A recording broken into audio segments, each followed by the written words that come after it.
Conservatives are giving for not being there to help families send their kids to the dentist, to not being there to help low-income renters. These are things that will tangibly support Canadians, like our GST rebate that's arriving in mailboxes as of this Friday. These are things that help. Why aren't they helping? Well, member for Edmonton Riverbend. Mr. Speaker, I can't repeat in this House what my constituents have said about that guy.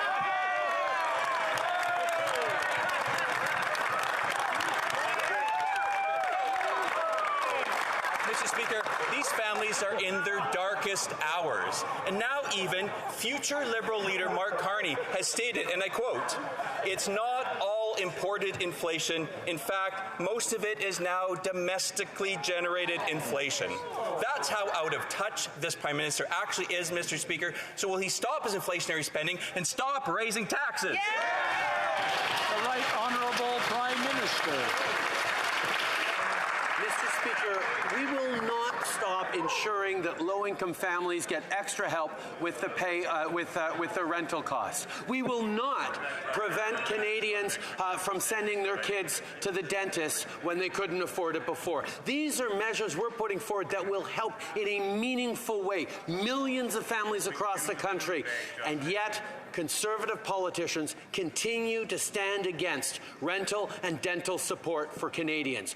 Mr. Speaker, if they really wanted to help Canadians in their ridings and across the country, they would step up and back our plan on rental and dental. Well, member for Thornhill. Here's the problem that these Liberals don't understand. The Prime Minister can't spend his way out of the inflation that he himself has created. $6,000 a night for a fancy hotel room for the Prime Minister is 3 months of rent for Canadians who can't afford it. $12,000 a month for groceries at his house, while 1.5 million Canadians visited a food bank last month. How can the Prime Minister pretend to understand the pain that he's inflicting on Canadians while simultaneously raising their taxes? Yeah. The Right Honourable Prime Minister. In this House, we've put forward measures that the Conservatives ended up choosing to support.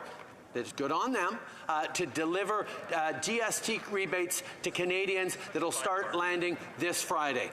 Why will they not reverse their position on sending dental supports so families can actually send their kids to the dentist, or support for low-income renters? These are things that these Conservatives continue to oppose. Concrete help that will deliver for Canadian families right across the country, that they stand, cross their arms and say, no, we're not helping Canadians. Well, on this side of the House, Mr. Speaker, we will. Well, member for Thornhill.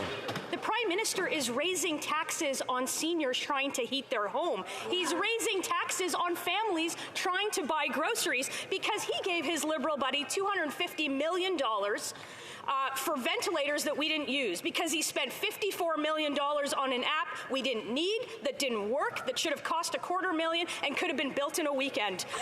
Because he gave $133,000 to an anti-Semite and then covered it up for a month. He's breaking the bank for his Liberal friends while Canadians can't break even. When will he just stop? Yeah. Right Honourable Prime Minister. Conservatives need to stop with the misinformation and the disinformation. The price on pollution delivers more money to most families in jurisdictions where it applies than it costs them in extra costs on pollution. The fact of the matter is, our initiatives to fight climate change actually not only fights climate change, but puts more money back in the pockets of families that need it. That focus is exactly how we're growing the economy, supporting Canadians, and building a better future for everyone. The Honourable Member for Belleuil-Chambly.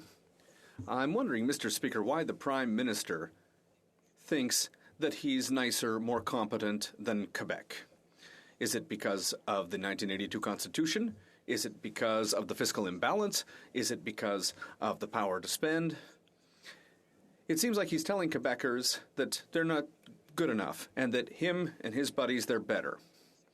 I get the impression that he confuses collaboration and holding sick people hostage. So I'd like to challenge him, Mr. Speaker, that he can name one thing in healthcare that Canada does that Quebec is not capable of doing. The Right Honourable Prime Minister. Mr. Speaker, all Quebecers are also Canadians. And his question, as such, is completely illogical. Now, look, all jokes aside, Mr. Speaker, Quebecers, like all Canadians, deserve a healthcare system that works. All that we're saying as the federal government is that, yes, we are going to be there to provide more money, but we need to make sure that there are improvements in the healthcare systems across the country. Improvements which are not being called for by Ottawa, but they're being called for by Quebecers, Canadians, who are worried about their seniors and about those they love. The Honourable Member for Belleuil-Chambly. Mr. Speaker, for me, being Canadian is like swearing an oath to the King. It's because I have to.